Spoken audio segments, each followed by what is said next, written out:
Shalom anak-anak semuanya, kita berjumpa kembali ya. Bapak berharap bahwa semuanya dalam keadaan sehat, dalam lindungan Tuhan kita Yesus Kristus. Pada kesempatan hari ini, Bapak ingin memberikan materi pelajaran pendidikan agama Kristen dan budi pekerti untuk anak-anak kelas 6, pelajaran yang keempat, yang berjudul Bacalah dan Temukanlah.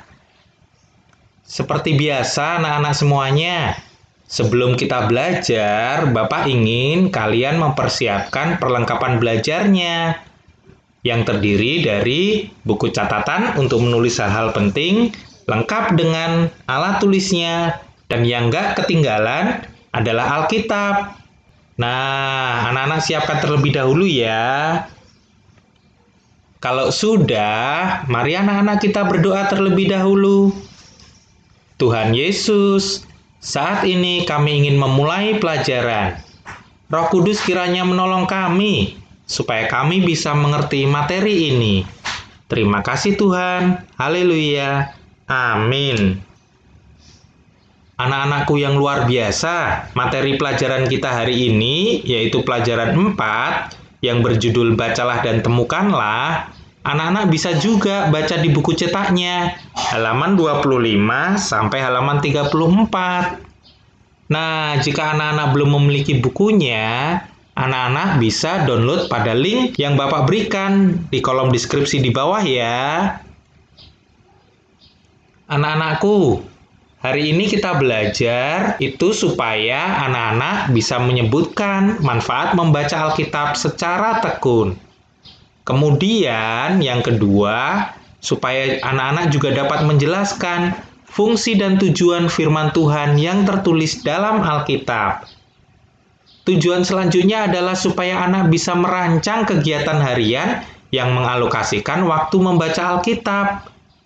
Dan yang terakhir, supaya anak bisa menunjukkan dampak membaca Alkitab dalam kehidupan sehari-hari, baik itu di rumah ataupun di sekolah. Anak-anak Bapak, Alkitab itu adalah buku yang istimewa. Mengapa istimewa ya?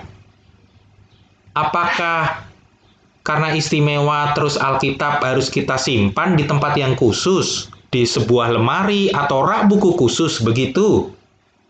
Atau karena dia istimewa, maka kita harus menyimpannya di bawah bantal? Bukan seperti itu ya anak-anak. Atau jangan-jangan anak-anak berpikiran, karena Alkitab itu adalah buku istimewa, maka semua manusia harus berhati-hati di dalam memegang Alkitab. Anak-anak, Alkitab itu adalah buku istimewa karena Alkitab itu adalah firman Allah. Alkitab itu adalah nafas Allah, pesan tertulis yang memberi jawaban kita atas pertanyaan-pertanyaan tentang Allah, tentang diri kita sendiri, tentang kehidupan Kristen, dan lain sebagainya. Alkitab itu menunjukkan kita, jalan kita untuk datang kepada Allah. Karena di dalam Alkitab itu ditulis bahwa Yesus berkata, "Akulah jalan dan kebenaran dan hidup. Tidak ada seorang pun yang datang kepada Bapa kalau tidak melalui aku." Yohanes 14 ayat yang ke-6. Makanya anak-anak, Alkitab itu begitu istimewa. Karena Alkitab tadi itu adalah perkataan Allah sendiri. Firman Allah itu kan berarti apa yang dikatakan oleh Allah. Makanya Alkitab itu begitu istimewa. Alkitab tadi memberikan atau menunjukkan kepada kita jalan untuk datang kepada Allah di surga melalui Yesus Kristus.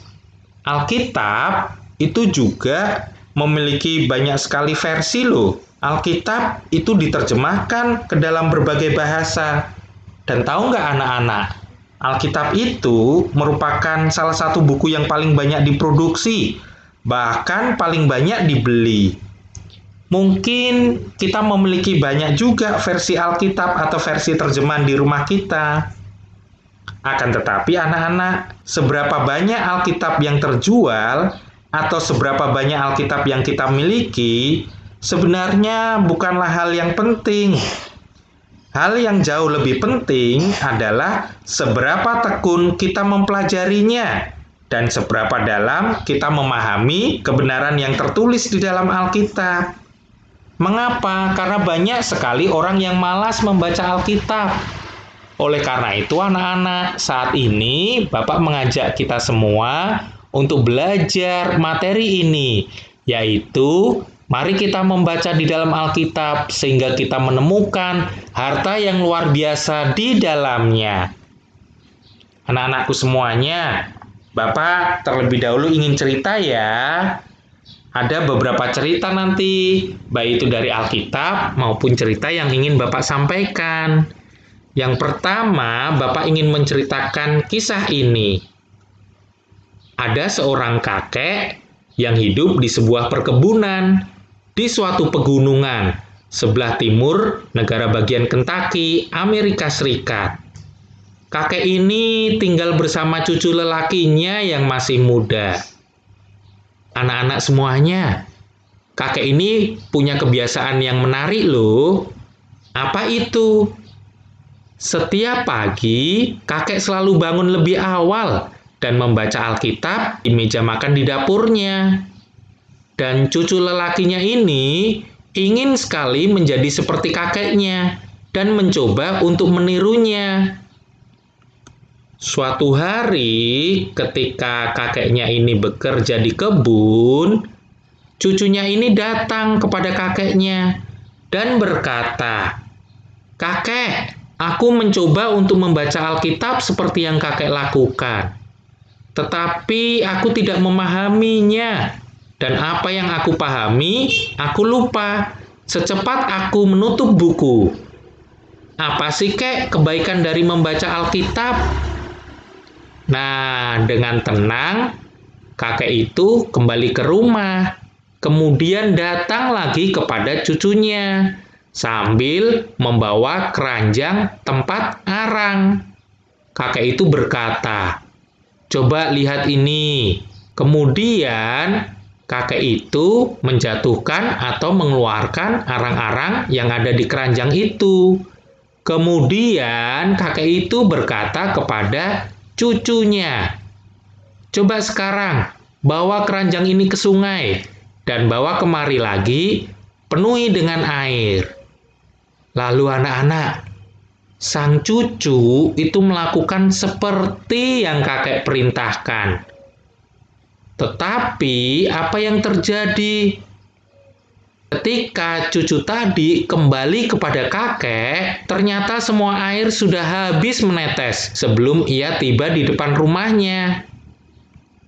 Kakek kemudian tertawa dan berkata, "Hehehe, lain kali kamu harus melakukannya dengan lebih cepat, karena kamu kurang cepat." Maka kakek menyuruh cucunya kembali ke sungai dengan keranjang tersebut untuk dicoba lagi. Wah, kali ini sang cucu berpikiran bahwa dia akan berusaha lebih cepat. Dia akan berjalan lebih cepat lagi. Terus, apa yang terjadi?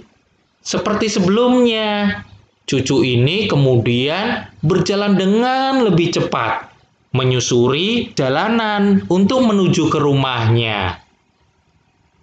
Akan tetapi, anak-anak semuanya, ketika cucu ini sampai kembali ke rumah, lagi-lagi keranjangnya kosong sebelum ia tiba di depan rumah. Dengan terengah-engah ia berkata, "Kakek, ini Kek, aku sudah berusaha lebih cepat. Ternyata sama saja, Kek." Lalu kakek tadi berkata kepada cucu, "Kamu harus berusaha lebih cepat lagi. Yang tadi kurang cepat." Anak-anak, sang cucu kemudian kembali lagi ke sungai. Dan dia mengambil air lagi di sungai itu. Dan dia berpikir bahwa, wah, kali ini aku harus lari. Kalau tadi sebelumnya aku jalan cepat, kali ini aku akan lari. Kemudian anak-anak, sang cucu berlari menuju rumah. Tetapi, apa yang terjadi? Begitu sampai di rumah, kembali ember tadi sudah kosong. Maka, Sang cucu kemudian berkata, "Kakek, percuma kek aku melakukan ini. Pasti nggak bisa kek." Terus kemudian kakek tadi berkata, "Lihatlah, kamu tidak percuma melakukannya. Kamu lihat keranjangnya?" kata kakek. Sang cucu kemudian menuruti kata kakeknya dan melihat ke dalam keranjangnya. Dan untuk pertama kalinya, sang cucu menyadari bahwa keranjangnya itu sekarang berbeda. Keranjang itu telah berubah dari keranjang arang yang tua dan kotor menjadi keranjang yang bersih, baik di luar dan di dalam. Coba ini lihat gambarnya anak-anak. Tadinya kotor keranjangnya, tetapi kemudian berubah menjadi bersih. Nah, anak-anak tahu mengapa kok tadi sang cucu tidak bisa membawa air? Karena memang keranjang arang itu berlubang-lubang. Jadi mana mungkin airnya bisa diisi di dalamnya. Kemudian anak-anak, sang kakek juga menunjukkan jalan yang biasa dilalui oleh sang cucu. Kemudian sang kakek berkata, "Coba lihat bunga-bunga di sepanjang pinggir jalan ini. Kamu lihat dan kamu perhatikan, sekarang bunganya bermekaran indah dan mereka tumbuh subur. Mengapa? Karena setiap kali engkau lewat di sini, engkau tanpa sengaja menumpahkan air yang ada di dalam keranjangmu itu. Air itu menyirami tanaman bunga-bunga yang ada di sini. Indah bukan?" Lalu kakeknya berkata, "Cucuku, ini adalah sebuah kiasan sederhana tentang apa yang terjadi jika kamu rajin membaca Alkitab.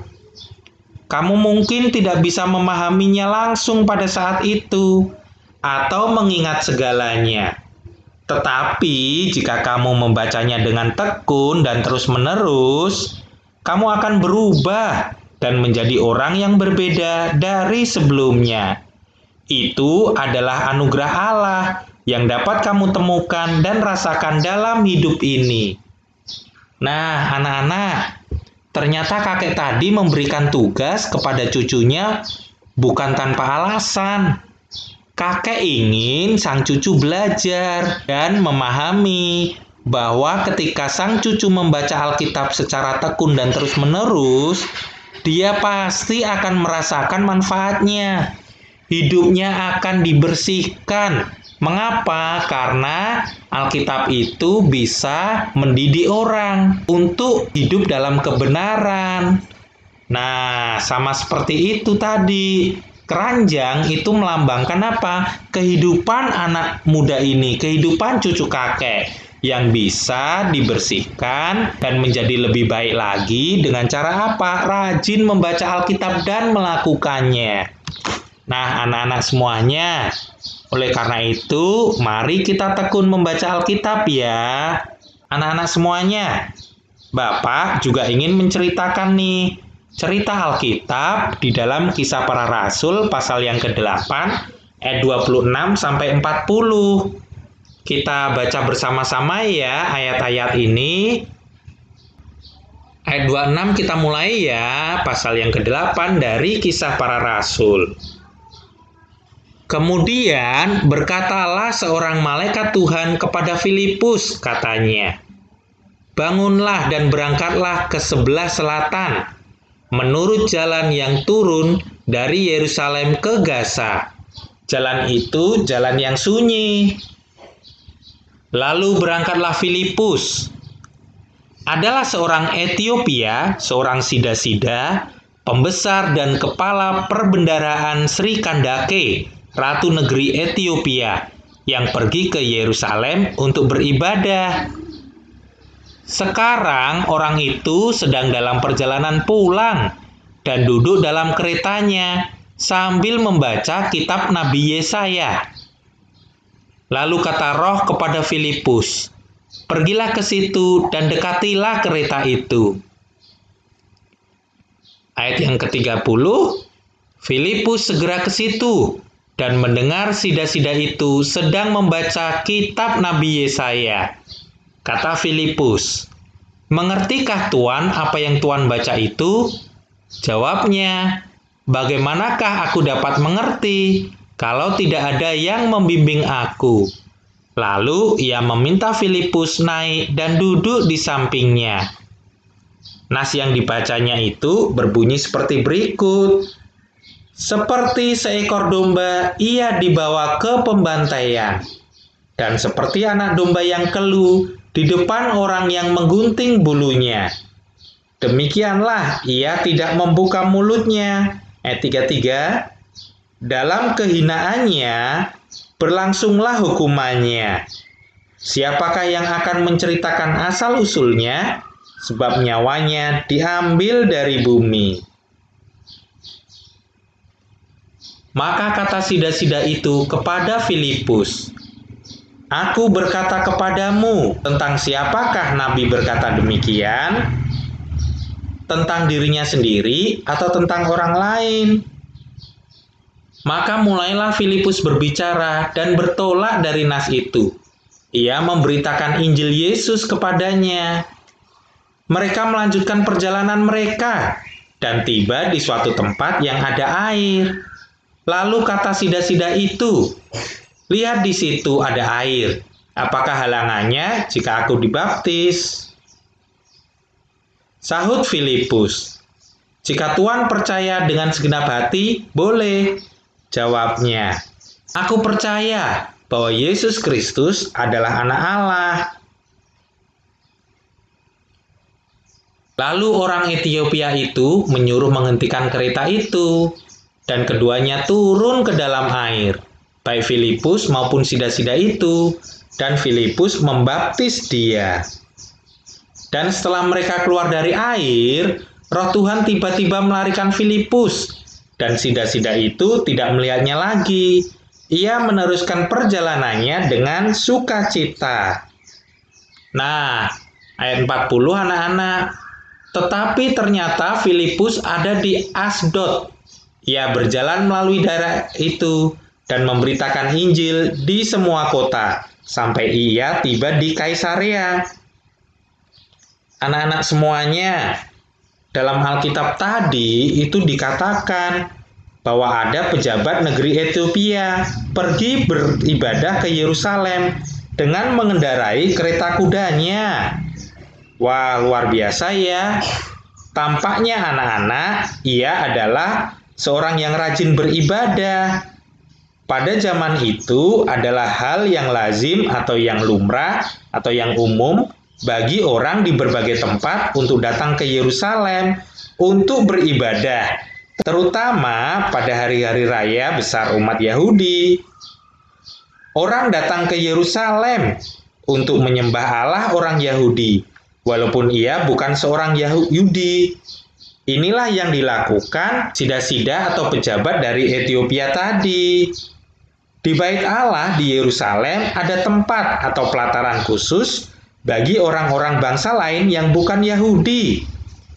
Nah, singkat cerita tadi kita baca bahwa ketika ia pulang, ia membawa sebuah gulungan kitab Yesaya.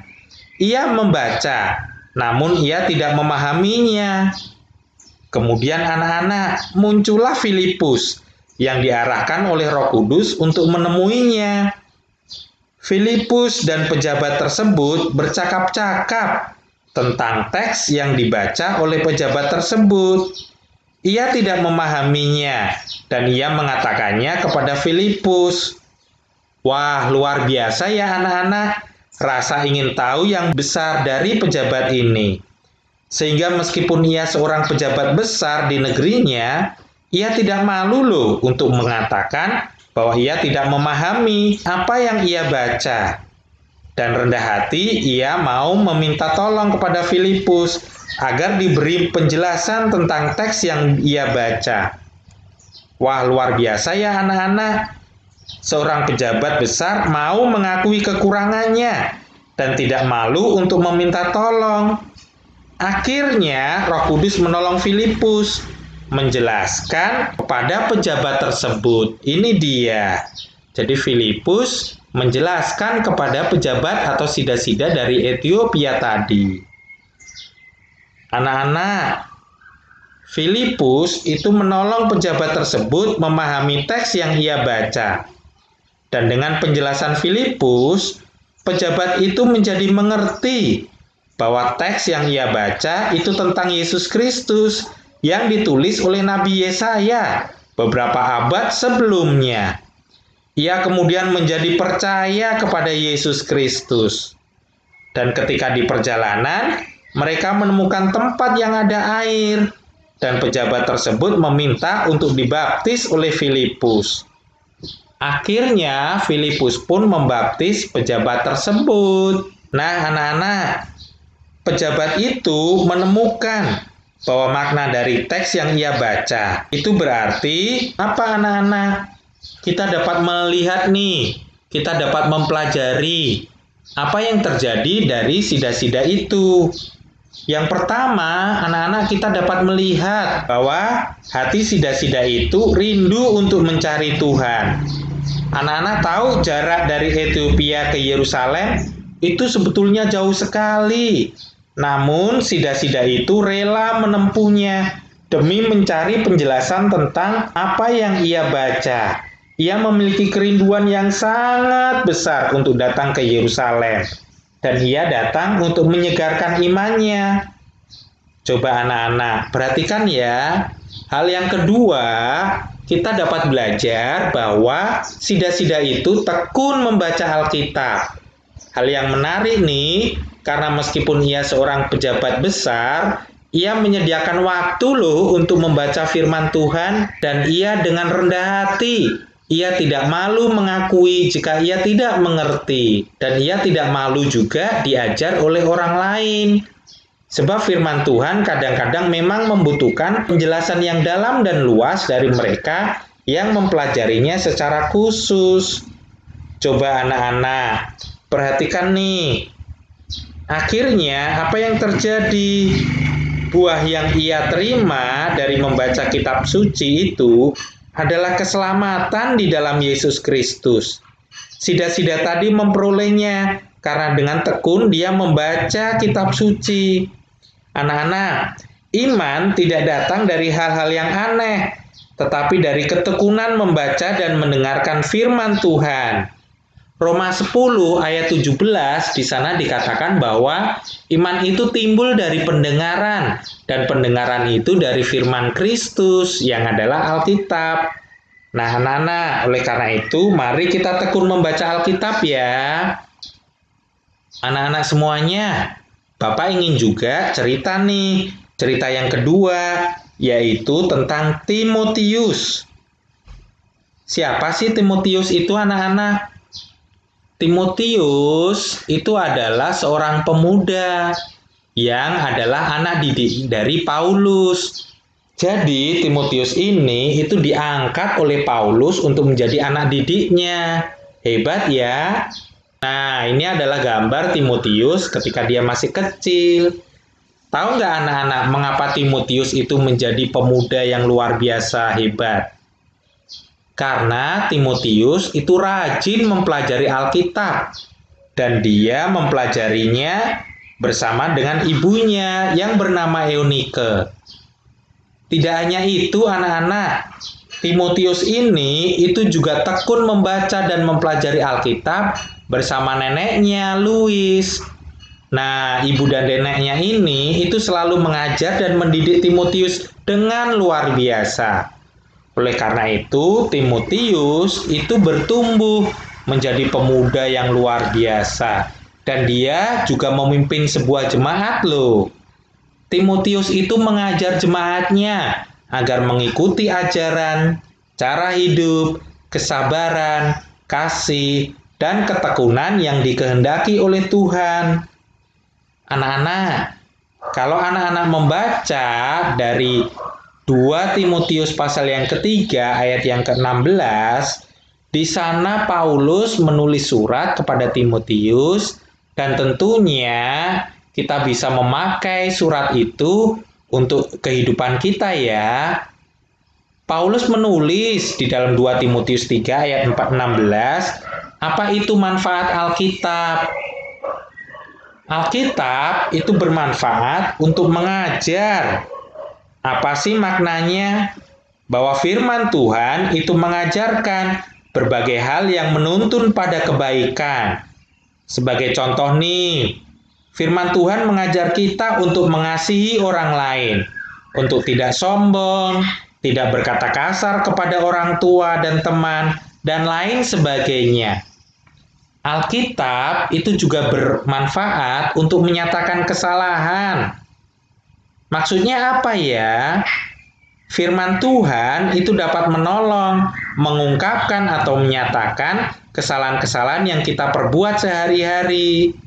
Contohnya nih, firman Tuhan mengatakan kepada kita bahwa mencuri dan berbohong itu tindakan yang salah di hadapan Tuhan dan di hadapan sesama.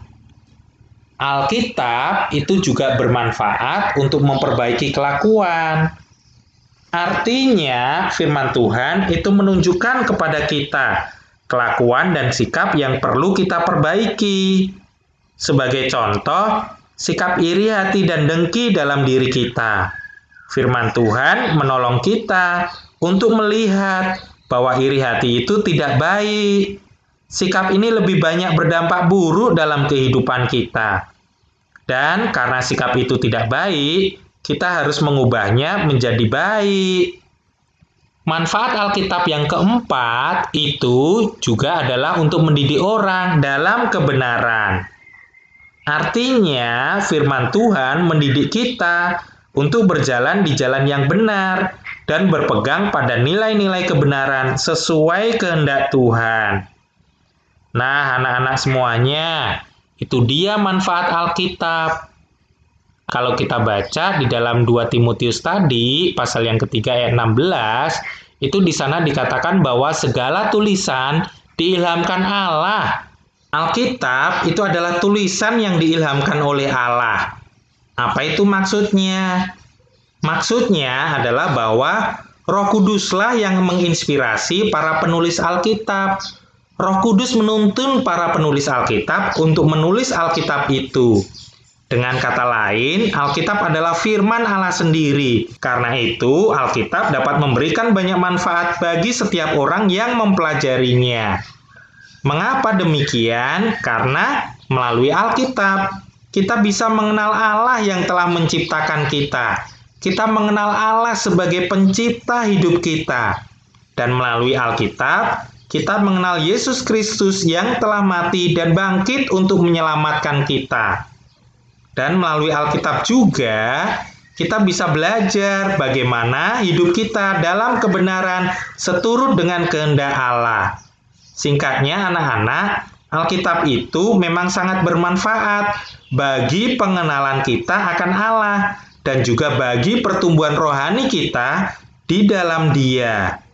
Nah, anak-anak semuanya, dengan membaca Alkitab, kita bisa mengenal Dia dengan luar biasa. Tetapi yang menjadi masalahnya adalah banyak anak-anak yang tidak menyukai atau tidak suka untuk membaca, terlebih membaca Alkitab. Karena apa anak-anak? Alkitab itu isinya kan tulisan semua. Mungkin itu menjadikan anak-anak malas membaca. Tapi tahukah anak-anak bahwa jika kita tidak membaca, maka ada beberapa dampak buruk loh yang akan terjadi pada diri kita. Antara lain, otak di kepala akan terbiasa pada hal-hal yang mudah dan akan susah diajak untuk berpikir, menyelesaikan suatu masalah. Lalu akibatnya, kamu tidak akan suka diajak berpikir dan tidak tajam memahami sesuatu. Sayang bukan? Karena Tuhan menciptakan otak untuk dipakai berpikir, menyelesaikan banyak hal atau menemukan hal-hal yang baru, seperti para penemu-penemu dunia. Nah, karena itu, kamu harus membuat dirimu suka ya membaca. Ada pepatah yang mengatakan bahwa buku adalah jendela dunia. Oleh karena itu, ketika anak-anak mulai membaca buku, maka anak-anak akan semakin dibukakan pengetahuan-pengetahuan tentang dunia ini. Luar biasa ya. Makanya mari kita membaca Alkitab. Nah, bagaimana dengan membaca Alkitab? tentu saja kamu juga harus menyediakan waktu untuk membacanya.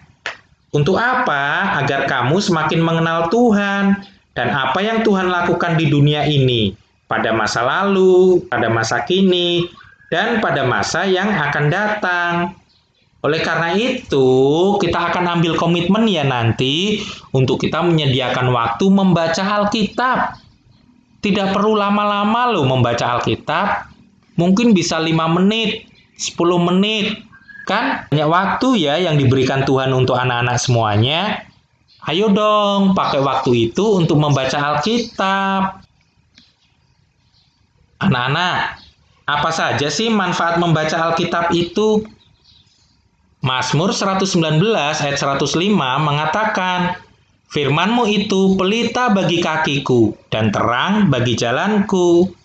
Makanya dengan membaca Alkitab, hidup kita akan terang, kita akan tahu dan kita akan senantiasa dituntun oleh firman Tuhan. Dengan membaca Alkitab, hidup kita juga akan menjadi lebih baik. Mengapa? Kan kita tadi sudah belajar manfaat Alkitab ya, yang adalah untuk mengajar, menyatakan kesalahan, memperbaiki kelakuan, dan mendidik orang dalam kebenaran. Anak-anak semuanya, Kisah Para Rasul pasal 17 ayat yang ke-11, kita baca ya. Orang-orang Yahudi di kota itu lebih baik hatinya daripada orang-orang Yahudi di Tesalonika, karena mereka menerima firman itu dengan segala kerelaan hati, dan setiap hari mereka menyelidiki kitab suci untuk mengetahui apakah semuanya itu benar demikian. Anak-anak semuanya, coba perhatikan nih, kehidupan orang-orang di Berea itu lebih baik hatinya. Mengapa? Karena mereka setiap hari mereka membaca, merenungkan firman Tuhan. Dan tentu saja mereka mencoba untuk melakukannya ya. Oleh karena itu, mari kita tekun membaca Alkitab. Dengan membaca Alkitab, kita juga akan tahu kehendak Tuhan dalam hidup kita. Karena apa? Sekali lagi, Alkitab itu adalah firman Tuhan. Itu adalah perkataan Tuhan. Makanya itu adalah juga kehendak Tuhan. Oleh karena itu, untuk kita mengetahui kehendak Tuhan, kita harus baca Alkitab dong. Nah, manfaat Alkitab selanjutnya apa? Matius pasal 7 ayat 24 di sana dikatakan seperti ini. Setiap orang yang mendengar perkataanku ini dan melakukannya, ia sama dengan orang yang bijaksana yang mendirikan rumahnya di atas batu. Nah, anak-anak, di sini tadi dikatakan orang yang mendengar perkataanku ini. Berarti orang yang mendengar firman Tuhan dan melakukannya, maka ia ibarat membangun rumah di atas batu. Apa yang terjadi ya? Ketika ada badai di laut itu, apa yang terjadi? Rumahnya akan tetap berdiri dengan kokoh, tidak roboh, beda dengan orang yang mendirikan rumah di atas pasir, di mana ketika ada badai, ketika ada ombak, pasti rumahnya akan roboh. Kalau kita membaca Alkitab, hidup kita akan teguh, kita tidak akan goyah anak-anak. Luar biasa ya. Mari kita tekun membaca Alkitab dan kita berpegang tentunya pada firman Tuhan itu. Sehingga hidup kita tidak akan mudah diombang-ambingkan oleh godaan yang ada. Anak-anakku, Yosua pasal 1 nih, ayat yang ke-8. Di sana dikatakan, janganlah engkau lupa memperkatakan kitab Taurat ini. Tetapi renungkanlah itu siang dan malam. Maaf, ada salah ya ketiknya. Supaya engkau bertindak hati-hati sesuai dengan segala yang tertulis di dalamnya. Sebab dengan demikian perjalananmu akan berhasil dan engkau akan beruntung. Anak-anak semuanya, siapa sih yang hidupnya nggak ingin berhasil dan beruntung? Untuk dapat berhasil dan beruntung, apa yang harus kita lakukan? Berdasarkan ayat ini, yang harus kita lakukan adalah memperkatakan kitab Taurat. Artinya apa? Membaca Alkitab. Tetapi tidak cukup untuk membaca. Renungkan itu siang dan malam. Dan juga apa? bertindak hati-hati sesuai dengan segala yang tertulis di dalamnya. Ini berarti apa? Kita harus juga melakukan firman Tuhan. Maka janji Tuhan apa? Perjalanan kita akan berhasil. Kita akan senantiasa disertai oleh Allah, kita akan senantiasa dituntun dan ditolong oleh Allah. Luar biasa ya. Mari kita tekun membaca Alkitab. Anak-anakku, masih banyak loh manfaat Alkitab yang lain. Tetapi Bapak tidak akan bahas satu persatu. Pada intinya adalah bahwa Allah berjanji akan senantiasa menyertai kehidupan orang-orang yang tekun membaca, merenungkan firman Tuhan, dan juga mencoba untuk melakukannya setiap hari. Nah, anak-anak, oleh karena itu mari sungguh-sungguh kita biasakan untuk membaca Alkitab setiap harinya. Anak-anakku semuanya, Bapak ingin mengajak kita semua saat ini untuk mengambil komitmen, untuk membuat komitmen di hadapan Allah. Komitmen itu janji di hadapan Allah. Apa isinya? Yang pertama, janji untuk membaca dan merenungkan firman Tuhan setiap hari. Kita berjanji sama-sama ya. Yang kedua, mencoba melakukan firman Tuhan yang sudah direnungkan. Anak-anak, makanya Bapak setiap hari mengirimkan gerakan cinta Alkitab kepada anak-anak. Itu supaya apa? Supaya anak-anak rajin membaca dan merenungkan firman Tuhan setiap harinya. Lakukan itu terus ya. Tidak hanya direnungkan, tapi lakukanlah firman Tuhan yang sudah direnungkan itu. Ini komitmen yang harus kita buat. Kita buat bersama-sama ya. Nanti anak-anak menulis komitmennya sendiri di sebuah kertas. Kemudian anak-anak hias kertas itu dengan baik-baik. Kemudian tempel di dinding kamarmu, sehingga engkau senantiasa ingat pada komitmen ini. Lakukan ya, Bapak ingin lihat loh. Nanti coba kirimkan hasil kalian yang sudah ditempel, kirimkan kepada Bapak ya. Nah, anak-anak, sebagai kesimpulan kita hari ini, Alkitab itu adalah kitab suci yang berisi pengajaran, pedoman, teguran, larangan, nasihat, penghiburan, dan harapan bagi kita.